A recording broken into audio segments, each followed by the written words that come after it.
Section 5.2, Applying Newton's Laws.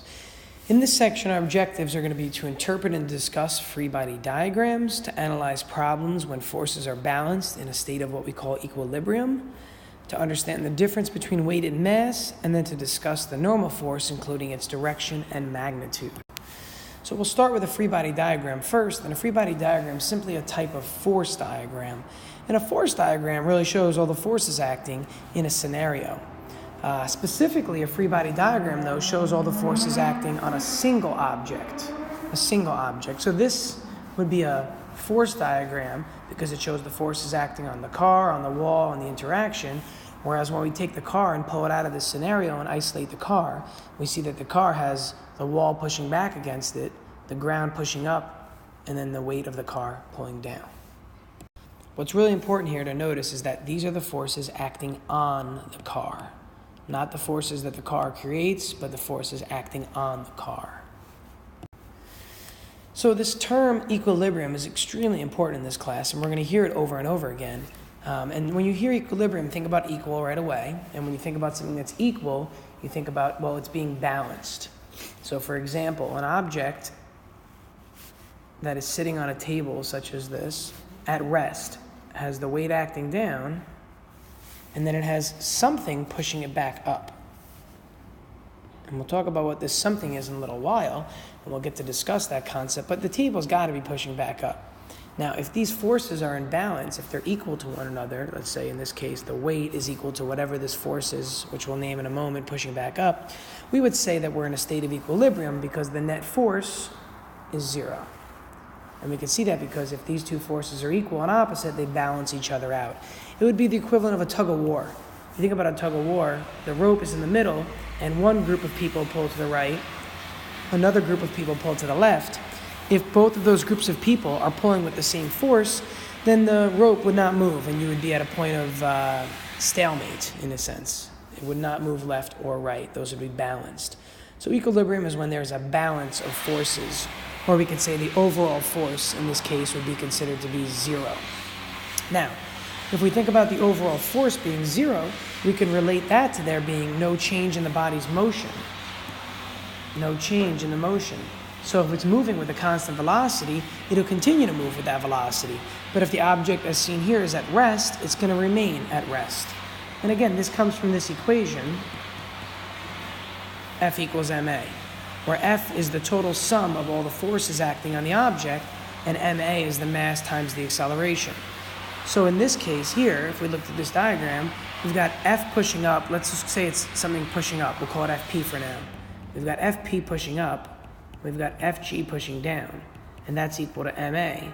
Well, if these two are in balance, right, if these are equal to one another, then this would be like 50 and then negative 50. So it's going to be 50 minus 50 in this case, or 50 plus negative 50, pretty much equaling zero. So what we recognize is that when we have equilibrium, this drops off. Acceleration goes to zero. Because again, if it's in equilibrium, it's not moving. If it's not moving, there's no acceleration. So what we want to write down or we want to consider is that equilibrium causes several things.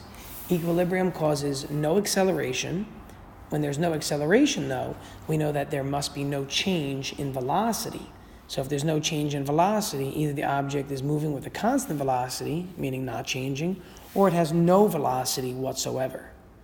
So again, equilibrium enforces these three things. Next, we're going to take a look at what we call action-reaction pairs and how this is related to equilibrium. And the way to do this is I want you to think about hitting a nail into a piece of wood with a hammer. Okay, so let's say we've got a piece of wood here. Let's say it's a wall, it looks like. We've got the nail sticking out right here. And then we've got some hammer, and these are crude drawings. Here's our hammer right here. So the hammer is going to be struck to the left. The nail will move to the left, preferably into the wall if you hit it right.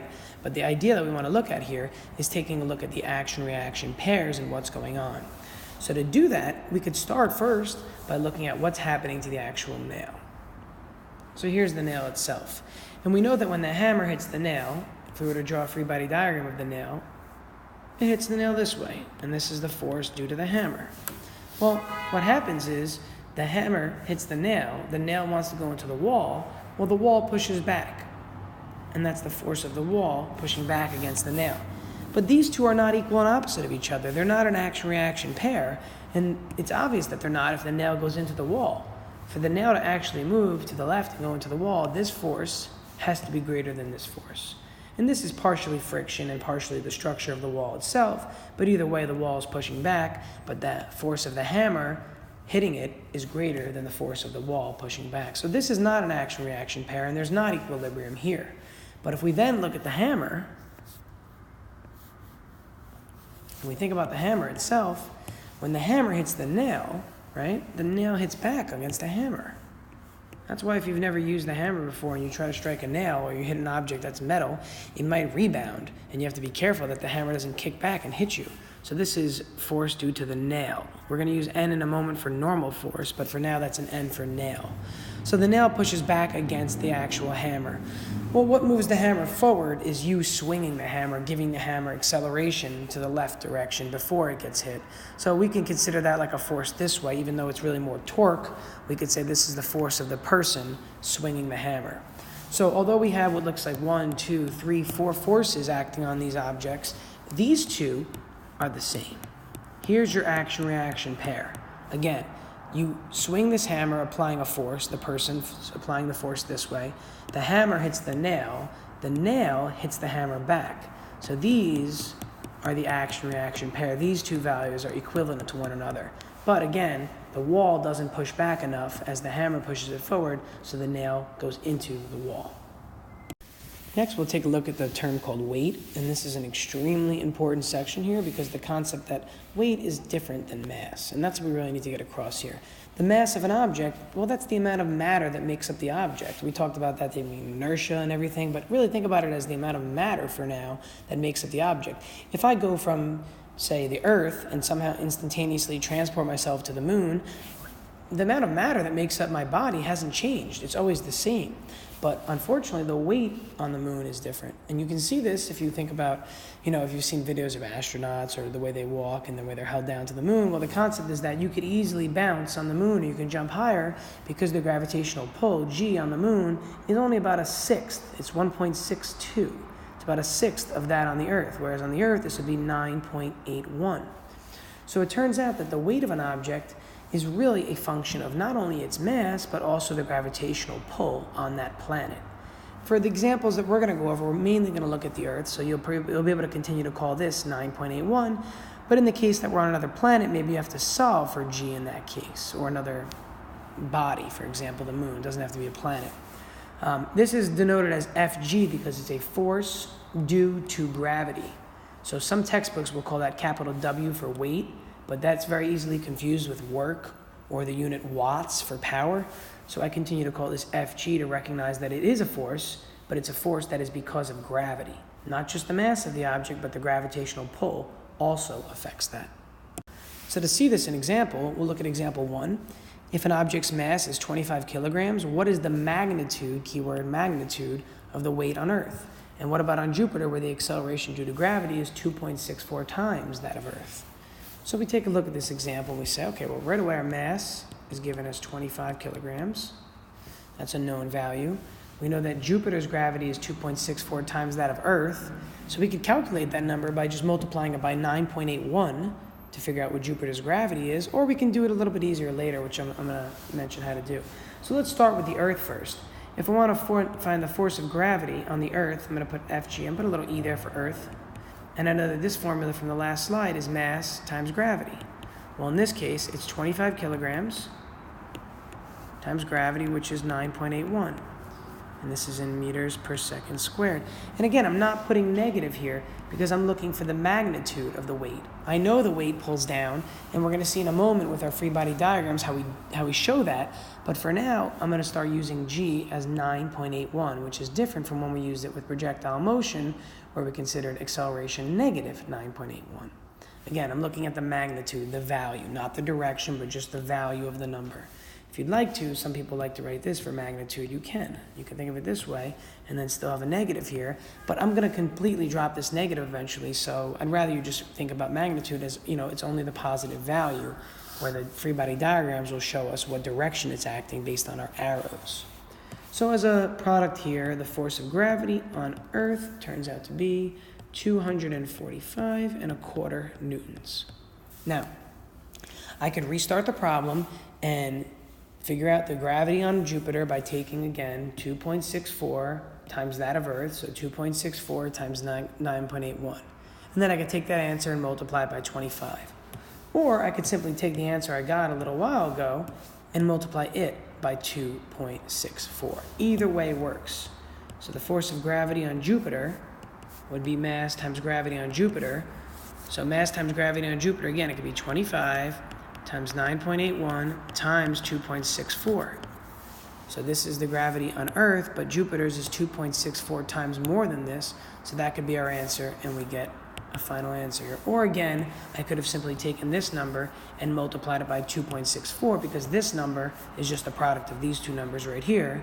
So take this one and multiply it by 2.64, and you kind of skip a few steps along the way. So the gravitational pull on Jupiter would be 647.5 approximately. And again, this is 2.64 times that of Earth. So if you were to stand on Jupiter, you would feel like your weight would be almost triple the weight that you actually feel on Earth. You would feel like you're being pulled down a lot more than when you're actually on Earth. And again, this is the opposite of the moon. The moon has much less mass than the Earth, so its gravitational pull is only 1/6 of the Earth. Whereas Jupiter, having a lot more mass than the actual Earth, has a much greater gravitational pull. Next, we need to define this concept of normal force, and it seems something theoretical, but it makes a lot of sense when we go through what it is, and we're going to use this term a lot, so it's important that you familiarize yourself with the concept of normal force. And normal force is simply a reactive force, and the easiest way to explain the example is an object sitting at rest on a surface. Well, the object has weight, and it pulls down. All objects with any mass have to have weight, and that's automatic. So you're always going to draw FG acting down on any free body diagram, any object. Now the thing is this, how come this object, if the only force is acting down, how come it's not moving down? Well, the table is there, and the table pushes back up. And that's what we call normal force. It's, again, a reactive force, meaning it reacts to another force that it's undergoing. And it always acts perpendicular. That's the key. That's why it's called normal. If you look up the word normal in math, it means that it's perpendicular in all directions. So it's always perpendicular to the surface at hand. So in case you're thinking about it this way, here's a wall. Okay? If I have an object, like let's say it's the chalkboard, and here's my eraser. I'm looking at a profile of this. And I'm trying to erase the board, so I push against the eraser like this. Now, in order for the eraser not to go through the board, obviously, which it doesn't, the board has to push back. It's like pushing against the wall. Well, that pushes back with what we call normal force. So again, what I pushed with, we call that FP, and the normal force ends up pushing back off the wall. And again, very different from this scenario. This is now horizontal forces. These are vertical, but the same concept again. You have something that pushes against the surface has to push back, or else you would go through the surface. If you think about the surface of like a balloon and you push it hard enough, it might pop. So the normal force that the balloon could push back with would not be equal to the amount of force that you push against it, and therefore that membrane of the balloon would snap or pop. And that, again, that really goes into pressure also. But the idea is that if you overcome the normal force, the most that it can give, your hand would go through the actual wall. So let's look at an example so we can demonstrate normal force.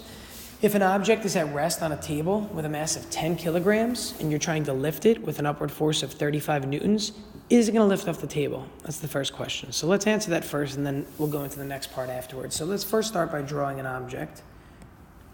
Here's the object. Here's the table. I always draw boxes. It makes it simple. We're going to see that with free body diagrams, we can use dots as our center of mass soon. But for now, I'm going to use boxes so we can see where friction applies and everything. So we know that there's an upward force of 35 newtons. I'll call that FP for now, for a pull or push. We know that the object has weight, and that's FG. And if we recall, FG is equal to the mass of the object times gravity. So unfortunately, we don't know the weight of the object, but we do know its mass. The mass in this case turns out to be 10 kilograms. If I take that 10 kilograms and plug it in right here, and then multiply by 9.81, then I'll get the weight of the actual object. So we take this FG and say, well, that just equals 10 times 9.81, simply 98.1 newtons. So the first thing we need to recognize is that the weight of this object pulling down is more than the amount of the force you're applying up. So this object will not lift off the table. Think about it logically. How do you lift weights? You have to lift upward with more force than the weight is, or at least equal to lift it off. This force that you're applying is far less than the weight of the object itself, so there's no way this object is going to lift off the surface. But what's important to recognize is that the normal force is still here. As soon as the object remains on the surface, we know that there must be normal force. So an example of this would be like trying to pick up a crate.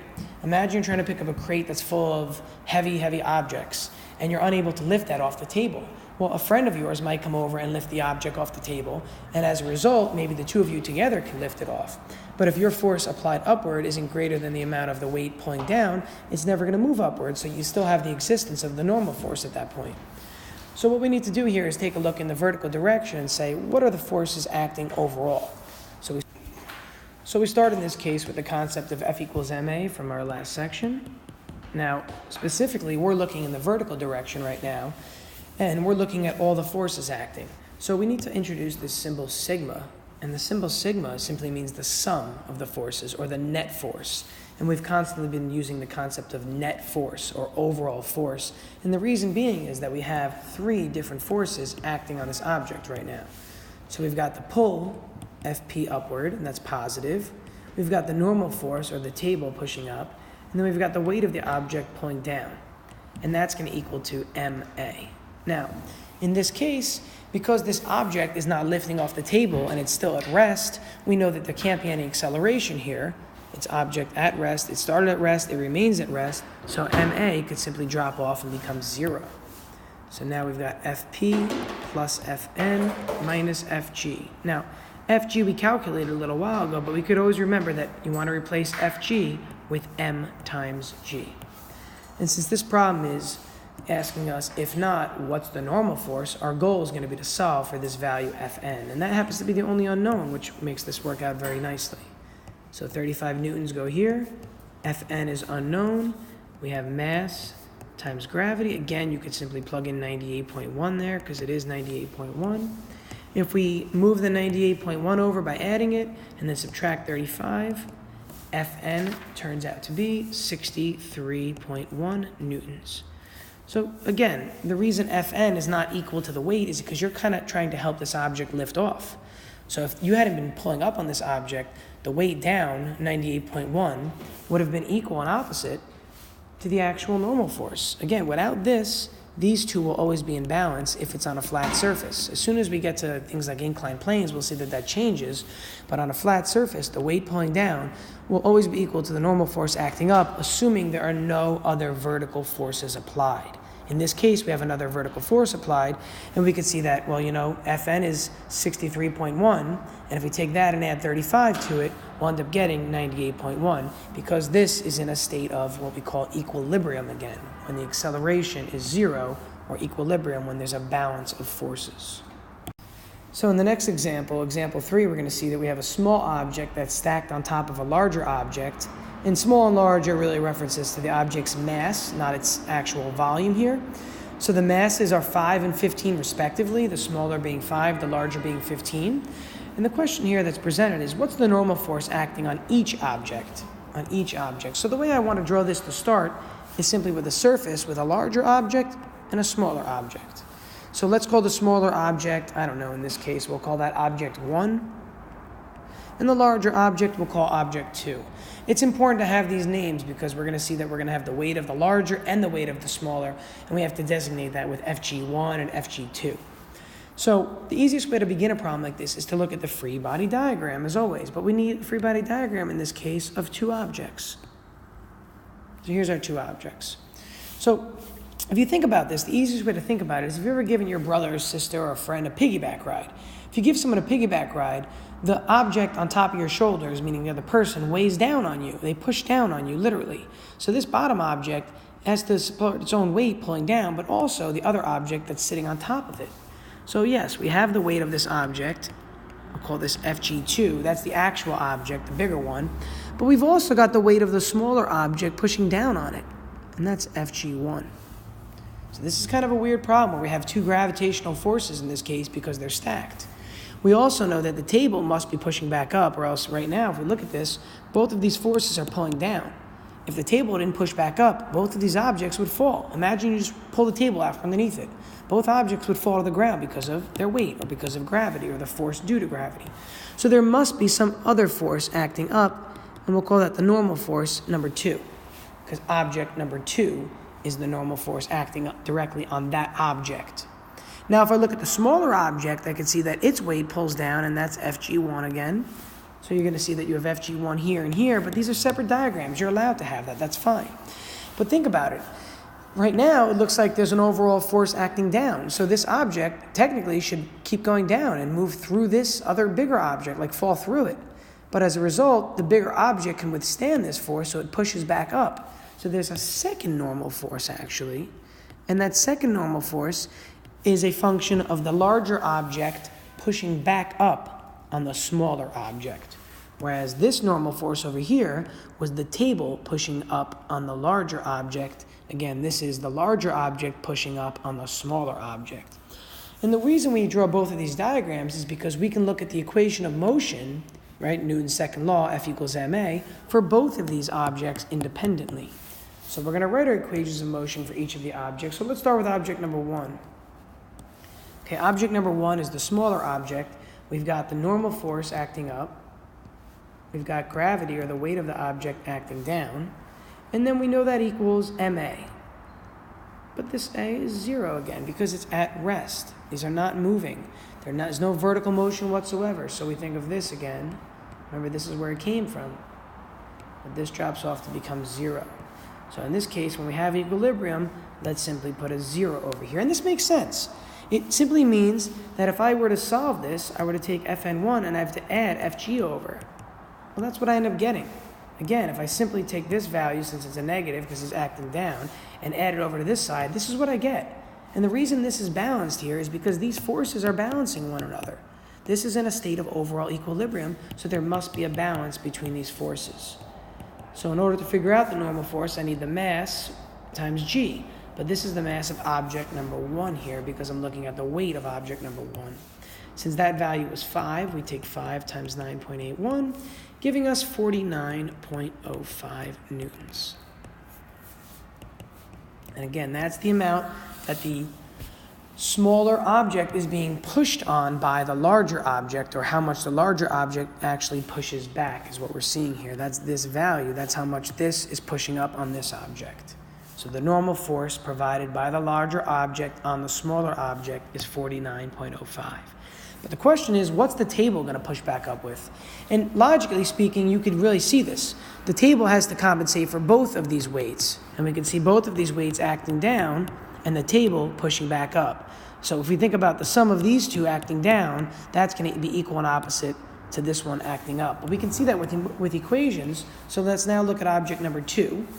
And again, we say the sum of the forces in the y equals 0 or equals ma. But since there's no vertical motion, there's no a. We've got, again, Fn2 coming from right here acting up, and then we've got negative Fg1 and negative Fg2. And that equals 0. Again, the weights of these objects are now really stacked on top of each other, so it's like we're combining the weights of the objects. So we know we're looking for the normal force provided by the table itself, so what I would do is I would take these two negative values and move them over by adding them. And the reason I'm showing you this algebraic work and not just plugging in numbers right now is so you can see the physical nature of the problem. So we can clearly see here, and we can see it in our diagram, that the normal force provided by the table has to counteract both weights. And think about that logically. Here's the table. If the table wasn't strong enough to hold both objects, they would break through the table. So this has to be balanced with the sum of these two, and that's what we can see right here. So now we just have to sum them together. We've got Fn2 equaling, well, this is M1G, and this is M2G. Well, a minute ago, we actually solved for M1G right here. That was M1G, 5 times 9.81. That's what's going to be here. So this is just 49.05. I mean, I can plug in, but I also know that it's going to be 49.05 because that's the actual weight. And then the second object was 15 kilograms in mass times 9.81. So we'll see here that the normal force acting from the table back upward is going to be the sum of 49.05 and the product of 15 times 9.81, giving us a total value in this case of 196.2 newtons. And it's not a coincidence that the answer we received or we got earlier is 1/4 of this answer. The reason being is, earlier it had to support a mass of 5 kilograms. That was the bigger object that was supporting a mass of 5 kilograms on top. Now the table is supporting a mass of not only 5 kilograms from this, right, from this one, but also another 15 kilograms from this. So this is really like 20 kilograms of mass acting down. Well, 20 compared to 5 is 4 times bigger, so this answer should have been 4 times bigger than this answer. Now in example 4, we're going to take a look at something where we have a force applied to an object with a given mass, and again the same question as example 2, is it going to move off the table? And in this case, we're going to make sure it works out that it does, so that we can determine, okay, when it moves off the table, what's the acceleration that it's moving upward with? If it doesn't move off the table, again, find the normal force provided, but we already did that once, so we're going to see that this example, it's most likely going to move off the table. So again, we have our object right here. It's being pulled upward, a force of 100 newtons upward. And again, we know that the weight of the object acts down, and that's Fg. And again, that's going to be mass times gravity. So we can calculate our Fg right off the bat. We'll end up getting Fg in this example to be 78.48. Now, it's important to actually figure out that number before you begin a problem. Almost for all problems, I would recommend writing that down first. Take the mass, multiply by gravity, and write it down off the bat, just so you have a number listed here if you need it. Now, the reason we want to do it in this example is because now we can see that the pull upward overcomes the weight acting down. So this object will lift off the table. It will. So because it's moving now upward, because there's no balance of force, we are not in a state of equilibrium here.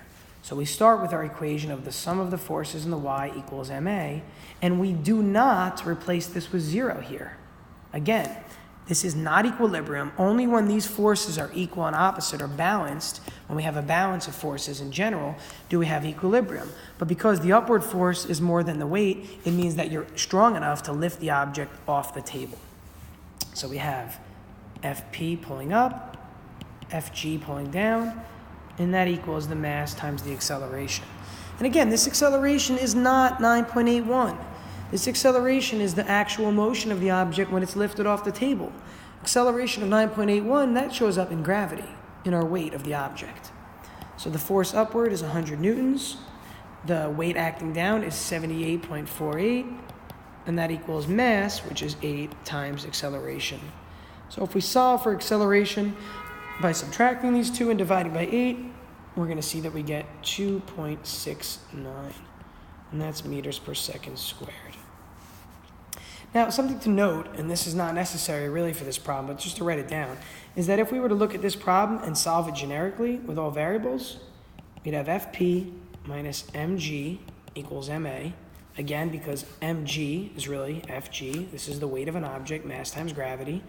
And then if we're actually trying to solve for a in this case, we would divide both sides by m to get a by itself. Canceling, that becomes a. And what that does for us actually is pretty interesting. We get Fp over m minus g, and that's what a is equal to. Again, and the way to check that is this. Fp divided by m is right there. Mg divided by m, the m's cancel, leaving behind just the g.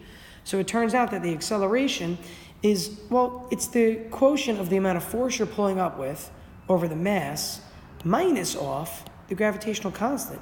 Because again, gravity pulls down. That's why this is still a minus, but your force is pulling up. So you're providing some acceleration upward, but since gravity is pulling down, the overall acceleration is what we end up getting of 2.69 meters per second squared. All right, our fifth example now incorporates the concept of what if we're on a moving body? So what if you're standing still on a moving body and that moving body moves vertically? So imagine you're riding an elevator. And while you're riding the elevator, you stand on a spring scale. And I say a spring scale because the spring scale is able to easily fluctuate while you're riding the elevator either up or down. It could show your fluctuation. And before we even begin this, think about a scale. When you step on a scale, right? So you step on the scale, and on the scale it tells you your weight. Say you weigh 160 pounds. It reads off 160 pounds. So really, if you think about it, here's the scale. You're stepping on the scale, so your weight is pushing down, and the scale is pushing back up. Well, your weight is what's being measured by the scale. And since you're not moving and you're standing still, that means that the normal force and the weight have to be equal to each other. So let's jot this down right away, that the normal force is really just the measurement on a scale.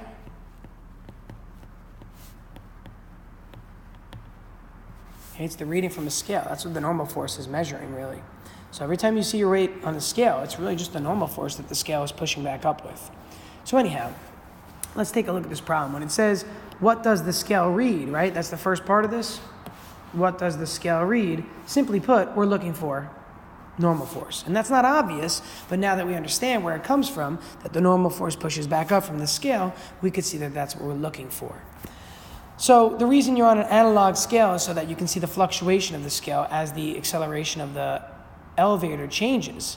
If you tried this at home, you can put a scale in the elevator, step on it, and then change floors. Say you go from the 10th down to the 5th floor. You'll see your weight decrease as you accelerate downward.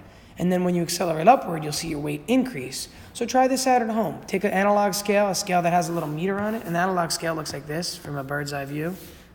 The scale itself has a little meter, like a speedometer on it, like such. And there's usually a little arrow, and that arrow points to the weight. So say this is like 150 pounds, and this is 300 pounds here, and this is 0. It points to your weight. So traditionally, if you use an analog scale, you can see this much better than a digital scale that usually finals out on a certain weight and then shows that weight only. It doesn't fluctuate. So try this on an elevator sometime. But anyway, that's besides the point. The question says, what does the scale read if the following? If the person's mass is 10 kilograms, and the elevator is an acceleration upward of 3 meters per second squared. So we're not trying to find acceleration in this problem like we did in the last one. We're given the acceleration. Okay, we're given the acceleration. And then we'll figure out the second part in a moment to follow up. So let's do the first part first. So again, what does the scale read? What does the scale read? That means we're looking for Fn. We're trying to find Fn. And again, we have our free body diagram over here already. We've got Fg acting down and Fn pushing up. So Fn pushing up makes Fn positive. Fg pushing down makes Fg negative. And again, this equals ma. We know we're accelerating. It's stated in the problem, so we can't, in this case, make this 0 because we have acceleration. So the question is, figure out what Fn is. Well, it's simply this, here and here. So we could simply sum together these values by adding that over. And it turns out that the acceleration upward plus gravitational pull is going to be actually summed together. We're going to see that the acceleration, the gravitational pull, because I could technically factor out an m, right? If I wanted to see this, you don't have to do this. Again, just a side note, you could plug in numbers at this point. You could plug in 10, 9.81, 10, and 3 and solve for Fn. And if you want to do that and you like plugging in numbers, stop the video now and just plug in right here and plug in these 4 values and solve for Fn. What I'm going to do is I'm going to show that, well, you can factor out an m here, and this is what you'll end up getting. This is what you end up getting. And what you'll see is that, and this is logical, if you've ever been on an elevator that accelerates upward, as soon as it accelerates upward to move, you feel a little heavier. Your legs feel stressed for a second. The reason is because not only are you undergoing gravity, but you're undergoing the acceleration upward. So the actual normal force that your legs are actually feeling, or the scale is responding with, is going to be greater than your actual weight. So I can plug in a 10 here, a 3 here, and a 9.81 over here. That'll give me a value of, let's see, 128.1 newtons. Okay, and I can get that very easily because add these together, you get 12.81, and then times 10, 128.1. Now, the follow-up question here says, what acceleration would the elevator have to be for a person to feel weightless? Well, when you feel weightless, it means that the scale would read 0. So Fn would be 0. So let's look back here. Look at this statement right here. This is why I solved this algebraically. How can Fn be 0? Well, mass has to be 10. The only way for Fn to be 0 is if these two things cancel each other. Well, this value right here is 9.81.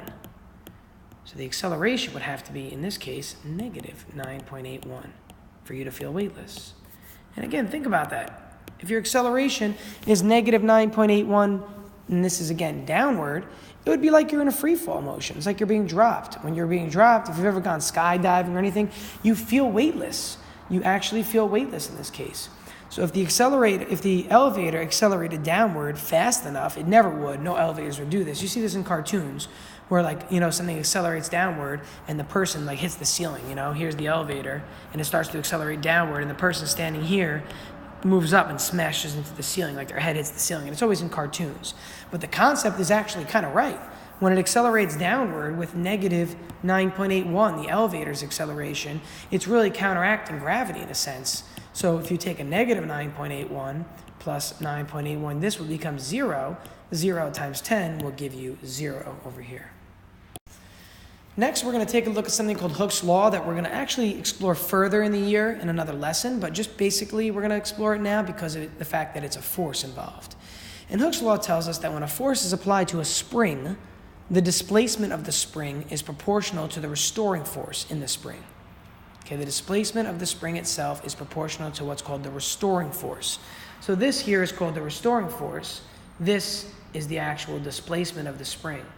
This here we're going to call what's called a spring constant, Now, what you're going to recognize that this sign is negative. The reason this sign is negative is as follows. Let's say we've got a wall, and attached to the wall you've got a spring, and at the end of the spring you decide to apply force to the right. Well, what's going to happen to that spring? I'll draw another scenario. The same spring, it's going to be stretched. Okay, underneath that force, it's going to stretch out. Well, if the spring is being stretched and being pulled to the right, the spring wants to pull back to the left. So the displacement would be positive. Well, it's going to pull back. Well, that's going to be negative. So although this is positive here, in order for this to be positive times negative, the restoring force of the spring pulling back has to be pulling back in the negative direction. So always think about a spring as pulling back in the opposite direction that you actually pulled on the spring. Let's take a look at an example of this to see this a little bit better and see what x really turns out to be again, because x is the stretch length of the spring, or the length that the spring changes by. So example 6 says a spring is stretched from its free length, meaning without any force on it, the spring's normal length is 100 centimeters. 100 centimeters being a meter. So you can think about this as being a heavy-duty spring. And it's stretched to a length of 160 centimeters. Maybe this is used in some sort of production manufacturing industry where you need to apply a certain amount of force and it uses springs to do this. And this is used a lot, even with, you know, another example like this would be like a hydraulic press that applies forces, but in this case it's a spring. If the applied force required to stretch this spring is 120 newtons, determine the spring constant. And the spring constant is that K value you saw a moment ago. So the way we think about this is as follows. Fs equals negative Kx. Negative Kx. So we start with this and we recognize, okay, here's the actual spring. Its free length is 100. Its stretch length is 160. So here's the free length of 100 centimeters. And then it undergoes a force. And the stretched length is now 160 centimeters. Okay, 160. So the concept here is that it's been stretched by 60 centimeters to the right. 60 centimeters to the right. So this value is going to be 60. So let's write down a note here that this x in this case is the change in length. The change in length. How much is it changed by? 60 centimeters. In my diagram, I drew that it changed to the right, so it changed by positive 60 centimeters. If that's the case, right, if that's the case, how did that happen? It happened because you pulled on it this way. That pull is 120 newtons. It's 120 newtons, right? The applied force. Well, what does the spring pull back with? 120 newtons. But it does that to the left. So this would be a negative 120 in this case. Again, this is a little bit different than some of the forces, but the concepts are the same, that this is pulling to the left. And you could utilize this with some of the forces also. And then that equals negative K times 60. The negatives cancel. And this is centimeters, right? So 60 centimeters. Well, we can convert that to meters if we want to, or we can come up with K in units of centimeters. It really doesn't matter. Let's say we want to convert it to meters, just to be standard. Well, 60 centimeters is going to be 0.6 meters. So we take 120 and divide it by 0.6 meters, giving us a value of 200. And now what are my units? But think about it. I have 120 newtons divided by 0.6 meters, newtons divided by meters, so K is newtons per meter. And this is a rating of the strength of the spring. The higher the K value, the stronger the spring, the more force it takes to stretch. The smaller the K value, the weaker the spring, the less force it takes. Again, we're going to revisit this concept of springs a little bit later, but it's important to introduce it now because it really is a force. It just happens to be what's called a restoring force. Next, we need to look at this concept of tension. And the idea of tension is that if you have a rope, a string, a wire, something that is normally like loose and you can pull it tight, you have what's called tension in the rope or tension in the string. And tension traditionally transmits force from one object to another or one place to another. So for example, let's say I had a little cart and I was trying to use this cart to measure to take down some data. And I had a little hook on the end of the cart and I wanted to pull on that hook with a force sensor. I might put the force sensor over here and then actually connect these two with a rope. And the reason I would connect them with a rope is so that there would be no tension in the rope until it was taut. And then as a result, I could measure the exact force necessary. But again, as soon as I pull on this object, suddenly, right, this rope is going to be perfectly taut like that. And the actual rope will have tension in it. And you've seen this before. If you're not sure what I'm talking about, literally take a rope and try and rip it in half. Try and pull on the rope so it snaps. It's probably impossible. I mean, you can do this with rubber bands, but those aren't ropes. Rubber bands are really actually springs. A rubber band can stretch. It's a spring. That's what it is. When you have tension, there is no stretchiness to this. So we assume that when pulled into tension, this is not stretching at all. It's just being pulled what's called taut. And you'll see that you have a lot of tension in the rope line itself. Let's look at an example of this to see what we're even talking about here. So in this example, we're going to go back to another Tom Cruise example. So he returns. This time he's walking across a tightrope from one building to another in order to escape from some situation he's gotten himself into again. As he walks across the rope tends to sag. And this normally would happen. If you've ever seen a tightrope walker, you can see this. The rope itself will sag in the middle because of the weight of the object. If the object is here, it would have sagged right here a little bit. But we're going to make it in the middle, which makes life a little bit easier for us mathematically due to the symmetry involved. The angle shown is 5 degrees. And that's the angle between the horizontal here and the vector. That's 5 degrees right there. And his mass is 70 kilograms. We're seeing that the maximum allowable tension in the rope is 3,700 newtons. And the question is it going to snap? Is this rope going to snap underneath him? And the way we draw this and the way we look at this is to recognize that there's a point at which Tom Cruise is standing. At that location, that's where we're going to draw a free body diagram. So we're actually analyzing and pointing out this spot right here. Okay, that's where we're going to assume that everything's pulling from because the weight is pulling down here. The tension in the rope pulls back that way, and the tension in the rope on this side pulls back that way. So if we're drawing a free body diagram in this case, we've got this scenario, and I'm going to draw with a little exaggeration where the 5 degree angle is a little bit more than what it actually looks like. So here's our horizontal, right? And then we know that gravity is pulling down right here. That's the tension. I write FT usually. Your book used T, so I left these alone as T for tension, but I would use FT. And this is to the right, so we can say FT2, and this one will say FT number 1. So what's happening here again is we're looking at this location right here to figure out what's happening in this problem. So we've got to use a little bit of trig. And what's tough to recognize is that this angle is actually 5 degrees. And the reason comes from your geometry class, and let's see that here. If I were to draw another horizontal here, I'll see that these angles here are alternate interior angles. Right? This horizontal I've drawn here is the same exact slope, meaning it's still horizontal, as this one. These lines that I'm highlighting now are parallel. If those lines are parallel and they're cut by a transversal, right? Imagine this is your transversal cutting parallel lines. This angle right here is alternate interior to this angle here. So these are both 5 degree angles. And it's important to recognize that or else the problem is almost impossible to solve without that actual angle itself. So this is where we really get into the concept of, vectors and two-dimensional forces. So the reason I'm bringing this problem up right now is because it's going to be a little bit simple. In the x direction, it's actually quite simple. So we're not going to have to worry too much as we would in the next section we're going to see in 5.3, where we really look at a lot of forces at angles. This is like an introduction to that, if you will. So imagine here, if you think about this, well, if I'm pulling on this, or if the rope is pulling at this angle, it means the rope is pulling to the right and it's pulling up. Again, think about it. Imagine you've got a completely different scenario, so like a side note. You've got an object here, and you pull on that object at an angle, whatever angle it is. That means that really, what are you doing? It means you're actually pulling it to the right, and you're pulling it up. So we need to know what the x component of that force is and what the y component of that force is. And we can do that the same way we figured out the x component of velocity and the y component of velocity, remembering that when we have the angle here between the vector and the horizontal, if this is theta right here, this angle, we can find the x component by taking the actual force times cosine theta, and the y component by taking the actual force times the sine of theta. So we're going to break that into components. So what I do is I think of it this way now. I'm going to redraw my free body diagram, and I'm still going to draw weight acting down.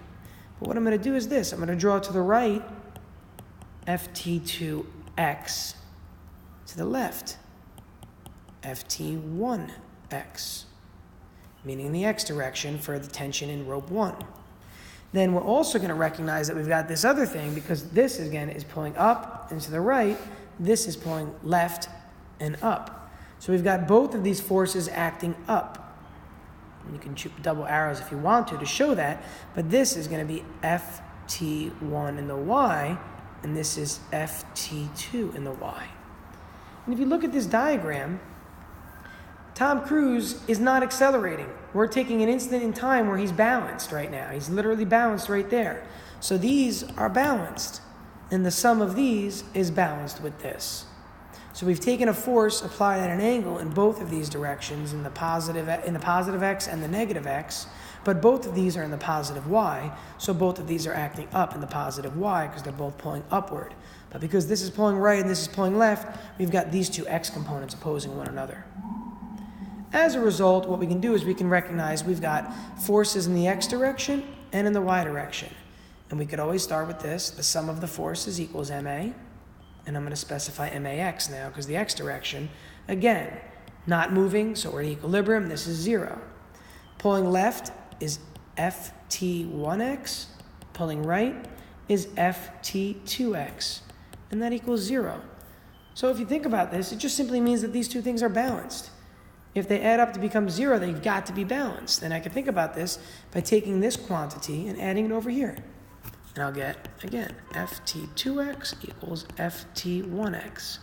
If that's the case, if this is true, then we know that these forces of tension in the rope have to be the same.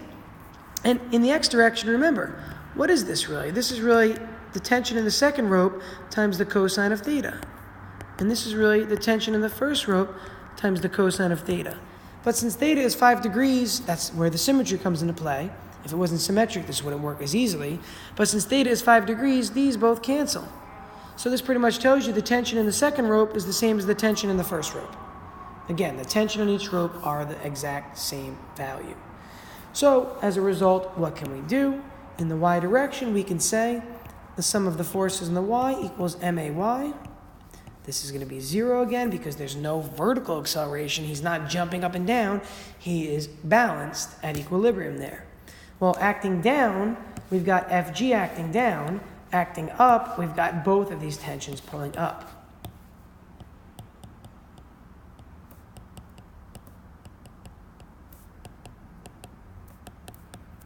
And all we're going to do at this point is just fill in the blanks.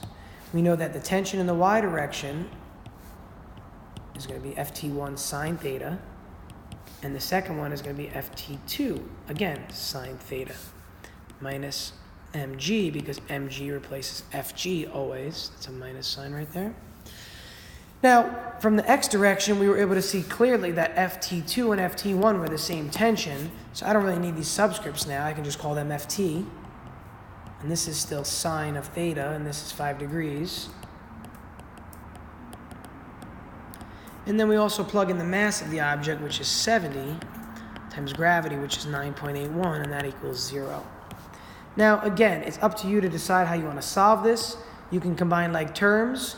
You can recognize that you got Ft2 sine 5 degrees twice. You're adding that twice together.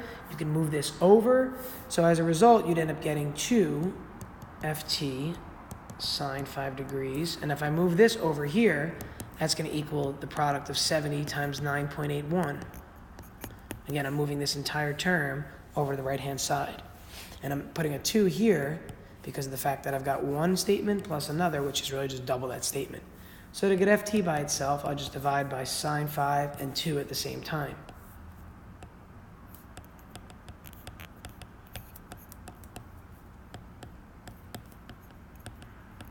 And I'll remind myself that if I put this in a calculator, I need my denominator in overall parentheses here.